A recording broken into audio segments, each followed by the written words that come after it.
Popular Culture Resource Team. How can I help you?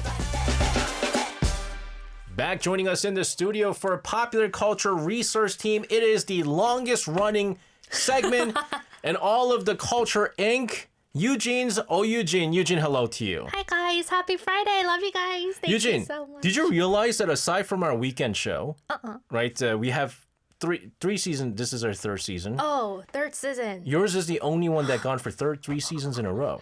Thank you so much, guys. That's crazy. That's crazy. Wait. That's crazy. Lifestyle, That's crazy. no, actually, Lifestyle Strategy Team went on for 3 seasons. Oh. But we changed the guest. So technically, you are the longest running. That's my crazy. honor. Guys, it's my honor. That's crazy. Well, she's back, but we already knew she was going to be back because we already did part one. Part one of Reborn Rich. So, we got no choice here. What do we have today? Okay, so last week we introduced the overall story of the drama Reborn Rich, and we also talked about table culture and the popularity of time sleep dramas. And one of the most interesting things about this drama is that the main character, Do-jun, knows the future because he comes from the present, so he already knows what major events are going to happen. Things like election results or the 1997 Asian financial crisis. So he uses that knowledge to make strategic decisions and prove his abilities. Yeah, so, it's like, I don't know if you've ever played games and then you put like cheat codes. Like if you play StarCraft, you do like show me the money or Black Sheep Wall or Power Overwhelming, and you can't lose. No, and it's like, even that's kind of fun because you're so powerful. Right. It's kind of like that. It's a cheat code. You know what everything is going to happen. You have resources, you have the money, and so he's basically playing the game with all the answers in front of him. True, right. And that's what makes this story so satisfying to watch. You see him making bold decisions with confidence because he already knows the outcome. And one of the most important moments in the drama is when he proves his business talent to his grandfather. And that happens through a project called New Seoul Town Development, which was a real urban development project in Seoul at that time. Yeah, you're looking at a kid who gets like, I think he was supposed to get like the highest grade or something like that. And then like his grandfather says, what gift can I give you? Do you want me to give you money? And then he goes, I want some land. Right. And he gets land that nobody thought was going to be like precious. What's Bundang. Bundang So is smart. a rich neighborhood, right? So he knew it. He automatically becomes like a million, like multi-million. He's not a billionaire yet. He has like hundreds of millions of dollars.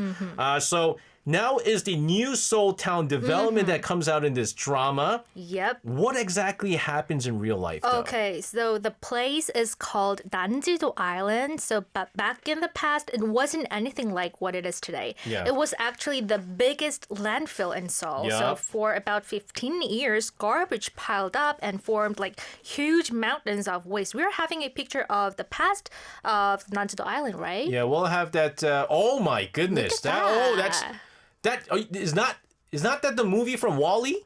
Wally? That's not WALL-E? The biggest landfill? Wally? That looks like a scene from WALL-E. Oh my That's true. goodness. Wow. That's crazy. So that's the land from the past. Right, but everything changed around the early 2000s. And as Korea prepared for the 2002 World Cup, the government decided to completely transform the area. And now we're having the picture of these days Nanjido Island as well. And So this we're is the gonna- 하늘공원. the Sky Park, maybe? So I live next to DMC, the Digital Media Center. There's a neighborhood called Hyangdong, and it's in Goyang. But it's right next to it, and I used to go there all the time with at the time, Aaron was like 2 years old. Look at that. And it's beautiful. I would not have imagined this was a wasteland. Oh my goodness. Oh wow, yeah, that's beautiful. Yeah, it's beautiful. Look at the sky. It's like a really sky nice. park. Because it's also on the western side and the sun sets on the west. It's like Han River, right? Yeah, so it's really beautiful during the sunset. That's beautiful. So they treated pollution, covered the landfill, and started rebuilding this space. And one of the most biggest digital and media complex was built next to the park, right? Yes, and this is a complete transformation. And it's called Digital Media City, or DMC, where broadcasting stations and companies and tech firms are now located. And it was designed as a hub where digital content can be planned, produced, and distributed all in one place. We're also having the picture of DMC as well. Yeah, so I used to work in a couple of broadcast stations at the DMC. Oh, really? Yeah, a couple of them. And it was good at the time because I lived right next to DMC. So it was like a really short ride. It was nice because of that. But it's just, I mean, it's high-rise buildings everywhere. And there's all the major broadcast stations there. And it just looks very, very modern. But no one thought it was going to be that. It was a wasteland, right? The landfill. So the area went from garbage mountains to a center of media and technology. And I think it shows how Korea tried to combine environmental recovery with future industries. So in the drama, when the main character, Do-jun, talks about the potential of entertainment and media industries, it's actually reflecting real historical changes. It's not a fiction. Yeah, and I think it's also important that, his father is the youngest son of that Sun-young family. And he's kind of like an outcast because all the other sons are involved with the business, but he likes movies. Yeah, right. He likes films. And so his family, his parents don't really take too kindly of him because he's not following the footsteps of everyone else. But Do-jun tries to help his father and go, Dad, the landfill, what the landfill is right now, we could try to transform it into a digital media center and you could dip on it, you could do something about it. And he's just like, what do you know about all this?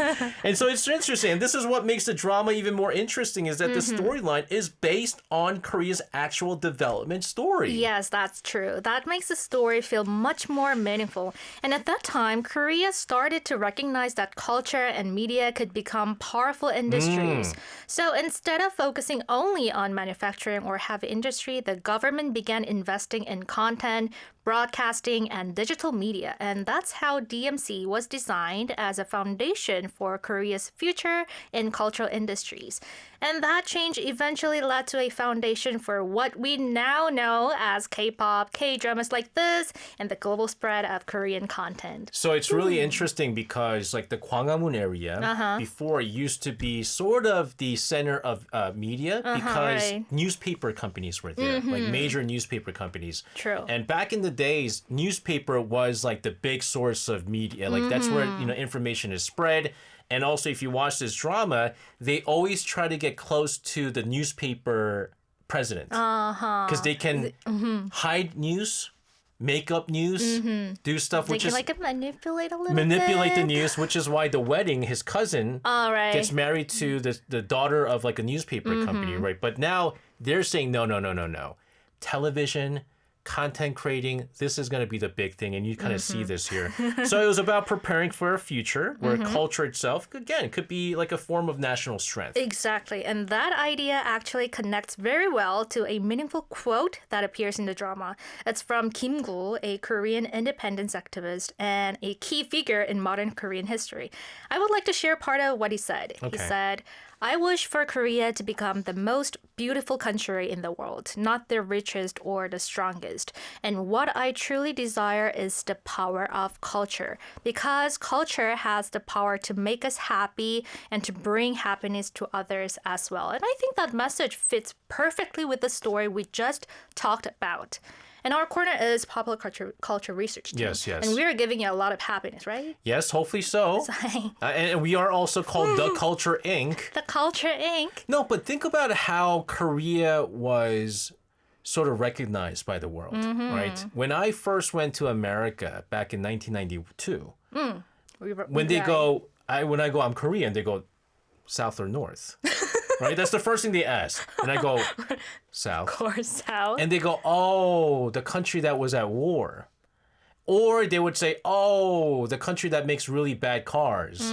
Because back then, Hyundai Kias and Hyundai Daewoo, they were considered bad cars. They would make fun of it. Or they would go, oh, Samsung. That's how Korea was known. But now, what is it known for? K-pop, K-dramas, BTS, movies, now books and stuff like that. So soft power culture really paved the way for Korea's, I guess, the world acknowledged Korea through the culture. And I love what Kim-gu said. Yeah, so proud of our country. Although we would like to be the richest and the strongest too. Of course. That'd be nice too. Hope so. We'll continue to talk about other major hidden cultural elements and historical significance. But you talked about culture being big. And I think we can say that this group certainly has done its part in letting Korea know to the rest of the world. This is BTS with Butter. Back joining us in the studio for popular culture research team with Yujin, and we talked about the creation of DMC and all the area. I mean, if you've ever been to the DMC, it's just a marvelous place. It's just really incredible, and to know that it used to be a landfill, that's just wild. But you know what the crazy thing is still there are landfills nearby. Oh, really? Yeah, there are. Oh, yeah. Didn't know that. What was it? There was like the last landfill. No, there was a couple of landfills, and then they also made new apartment complexes over it. Oh, covering the landfill? Covering and then the building landfill. a new... Oh. And so they were like, well, then where are we going to throw away the trash? We're going to put away the trash. Oh. And I think so they only did half. So the problem is that that apartment complex was located next to a landfill. So how about the housing prices like going down? It's still very expensive because it's so still expensive? Yeah. Okay. But I don't know what happened after. I remember we were like looking into apartments back then. We're like, no, that's not that's not going to happen. Let's go into our next topic. What do you have for us? Okay, so our second topic is about a very traditional concept in Korean culture called primogeniture, or what we call 장자승계 in Korean. So this refers to the idea that the eldest son inherits the family's authority, property, and responsibilities. So this is kind of a very deep-rooted cultural tradition in Korea, and in Reborn we can clearly see this principle in the way the chairman thinks about succession. The chairman struggles to break away from the idea that the eldest son and eldest grandson should take over the company because our main character, Do-jun, who's not the eldest grandson, is talented and capable of leading the entire group company. You're going like completely opposite here. Again, he is the youngest grandson out of all of them, but you know, it's cheating because he knows the past. He knows everything that's going to happen. And so he's actually helped the company more than his uncles. And so I think the whole thing is because the eldest son of Sunyang Group, he has a son. He has a son. And he's supposed to take over. He's third in line. Right. But it seems like right now, after the Sunyang Group chairman passes away, Do-jun might actually take over, which is like the craziest thing. Right. You know who else broke from this? No. The primogeniture. I've never heard of this, by the way. Really? Primogeniture. Primogeniture. You know who also broke from this? In real life? Yes. The S group? No. No? The gentleman up north. Okay. Oh, no, Mr. Kim. I got it. Because, you know, he has an older son. Oh, right. But he's not the eldest looks son. like he's transferring that power over to his second child, who's a daughter, too. So he's open-minded. Mr. Kim is very open-minded with this stuff. He's not very old style.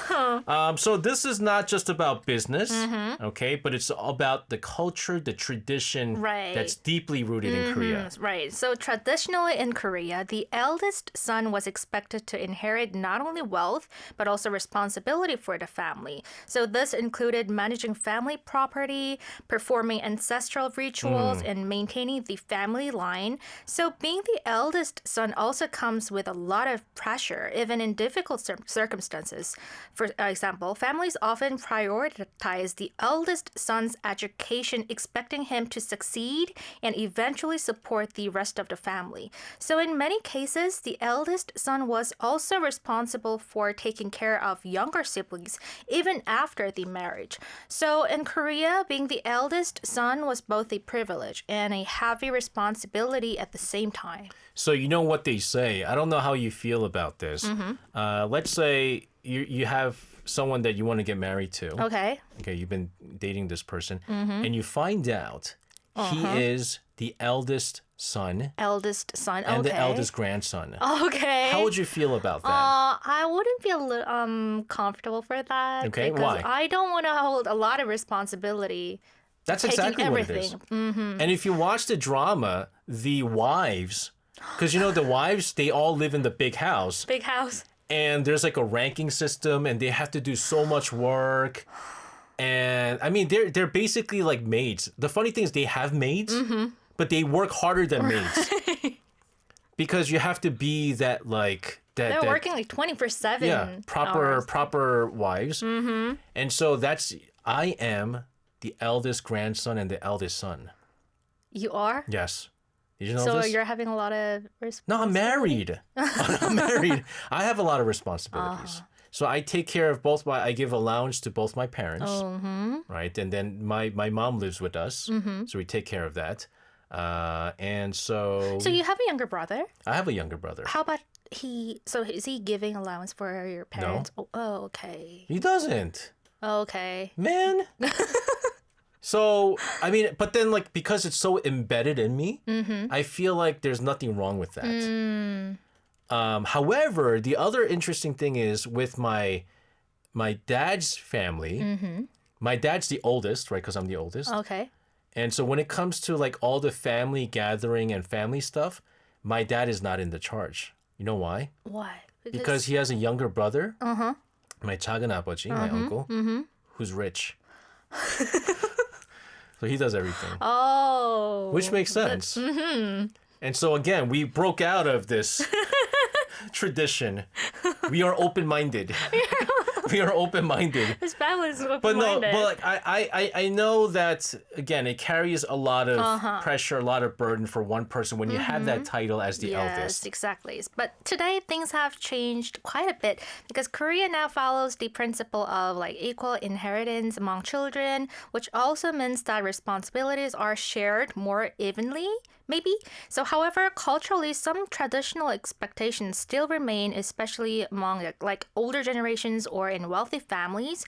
So, in particular, many like 재벌 families still tend to pass more power or assets to the eldest son, and that's where traditional values and modern ideas start to clash. What about you? Are you you have a younger brother? I have. But among the cousins, you're not the oldest. I'm not the oldest. There's no way.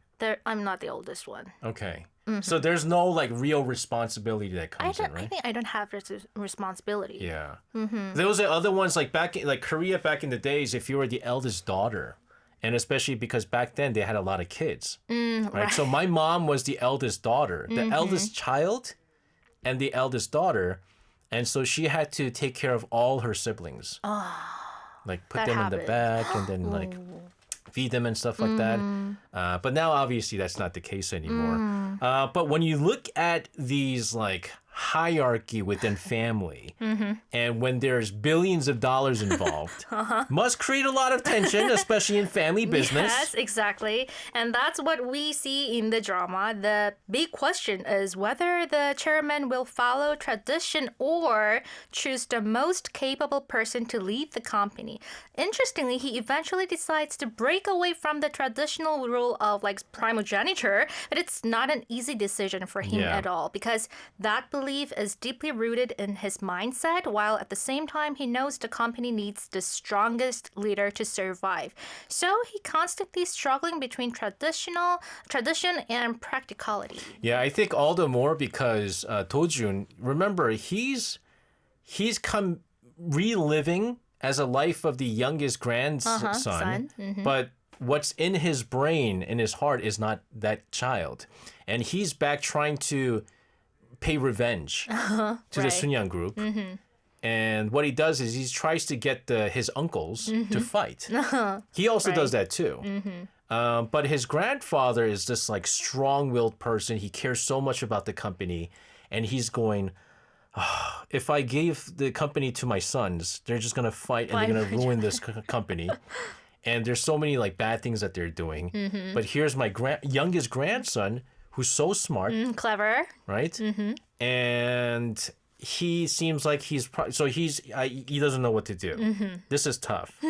This is especially when you've been training your sons to become the next chairman. So the company itself becomes more important sometimes than family. Ironically, yes. Yeah. So in the drama, the chairman says, the child I loved most is Sunyang. So in other words, for him, the company is something he values even above his own children because he cannot bear to see the company he built with his entire life fall apart due to internal family conflicts. So in the end, the company becomes his most important child. That's right. That's a really, really powerful line there. Edward over in Jeju. You got to go with the practicality here. What if your firstborn son is an idiot? Can't let him take over the company then. True. Well, that's also what happened in North Korea. The oldest son, that's true. He got caught trying to go to Disneyland in Japan with a fake passport. And then Kim Jong-il got really mad, said that's an embarrassment, and made Kim Jong-un the leader. And then Kim Jong-un apparently, the rumor is amongst the Korean intelligence is that Kim Jong-un's firstborn child is a bit slow. Like he's a bit slow. Like mentally he's a little bit slow. So next in line is his daughter. And she's going to be Kim Joo-ae. Apparently is going to be the next leader. Who knows? So breaking apart, open-minded leadership that we're seeing here. We're going to take another short song break before we go into our third part of hidden cultural elements within Reborn Rich. I believe this is the original soundtrack to the drama. Right. This is Kim Yujin with In the End. Back in the studio for Popular Culture Research Team, we're talking about Reborn Rich. This is an interesting. I want to. Usually, I don't chime into debates, but I want to chime in on this. What's that? Crash Override says a company being more important than your kid is diabolical. Edward says, fair point, but don't forget you might have more than one mouth to feed. Can't let the whims of the eldest child take down the whole family's life. You have to understand that for these companies, the well-being of the company is taking care of your child too. Right. Because when a company goes down, the company just doesn't go down. Like people go to jail, people go to prison. Right. Which is why I remember my uncle, that rich uncle that I told you about. He was the vice president of a company that created, like the credit card. When you have a credit card, the IC chip. Oh yeah, I know that, of course. So he worked in a company that created the IC chip. It's like a global thing now, and he was the VP of that company. And they wanted to up him to the president, and he said no way. And it was like, who says no, right? But he said just in case the company goes down under. He has to go to jail. He has to go to prison. He didn't want that. And so he just said, I'm happy with VP. And then he ended up starting his own business. And now he's president of his own company. I'm going to try to take over that company. He doesn't have a son. He doesn't have a son. He has a daughter. Oh, he has a daughter? He has a daughter that can't speak English. Oh, okay. And but it's a global company, right? Yes. Okay. Yes, he does a lot of overseas stuff. Okay. And so I'm the eldest English-speaking member. Go, SJ. I'm gonna try to take over that business. Oh yeah. This is real Reborn Rich for you guys. What's our final topic for today? Okay, so our last topic today is about smoking culture and anti-smoking policies in Korea. Okay. There's a scene in the drama where two characters meet at the airport and one of them takes out a cigarette. Of course, she doesn't actually light it, but it might be a little shocking because in Korea, there was a time when smoking was allowed almost everywhere. This was crazy because even in restaurants, you were able to smoke. Yes. There was literally ashtrays in every table. In a restaurant. In a restaurant, guys. I'm trying to eat. There's people smoking. Okay, so indoor smoking used to be everywhere back then. I remember this. Up until the early 1990s, smoking was allowed in most public places in Korea, like airports, buses, trains, even movie theaters. People could smoke almost anywhere. You could even see people smoking inside offices or college classrooms. At that time, awareness about secondhand smoke was very, very low. Oh, you have to understand that even radio stations back in the days, DJs used to smoke inside. Oh, really? Yeah. Well, Broadcasting, not us. Of course. Like, I know for sure, because we're 23 years old, but no one smoked inside. But, like, old times. Because we didn't have visual radio back then. Oh, God. You can't see them Got smoke. it. Yeah, right. And so you'd have all these like DJs, right? And they're reading a story, and we'd be like, all right, so this is a message from Sukasa. Hello, everyone. They all sound like they're smokers, right? Hello, everyone. Hi, everyone. Wow. I'm Sukasa here. And I want to listen to Big Bang because I love Big Bang. They'll smoke. And then so there's a story about how someone, after they smoked, they threw it into the trash can and then it went on fire. Was that allowed? Even allowed? No, everyone just let it go. And I think our producer was telling me that because he's one of the OGs, right? He's been in ARIRANG for a really long time. People used to smoke in the office here. And they would have one of the workers clean out the ashtray every morning. Really? Man. You don't have to buy cigarettes. What? Because secondhand smoking, right? Yeah, it's bad everywhere, but very different from what we see today. Exactly. So things started to change in 1995 when the government introduced a law to promote public health, and that's when anti-smoking policies officially began. At first, it wasn't a complete ban, No. like spaces were simply divided into smoking and non-smoking areas, but over time the regulations became much stricter. It did, and right now it's very hard to find places where you can smoke. Right. So let's talk about when it became the system that we see now. So the major changes happened in the 2000s and especially the 2010s. So today, most indoor public spaces are completely smoke-free. Even outdoor areas have restrictions. For example, smoking is prohibited within a certain distance from schools. So compared to the past, the rules have become much stronger. And if you look at PC cafes, or what Koreans call PC방, you can see a very clear example of this change. So in the past, a lot of people used to smoke freely inside PC방, but now the entire space is non-smoking and there are separate smoking rooms. And interestingly, most cafes or restaurants don't even have indoor smoking rooms at all, but PC방 are one of the few places where indoor smoking booths still exist. Guys, when they first banned smoking at PCbangs, people flipped. People flipped. And so it used to be, I remember there was the smoking section and the non-smoking sections. Because, I mean, if you're not a smoker, it smells bad. So bad. Now it's all non-smoking, and they have like a booth, like a separate Small booth booth. where you can smoke. And it's also the same way for pool halls. You know, pool hall.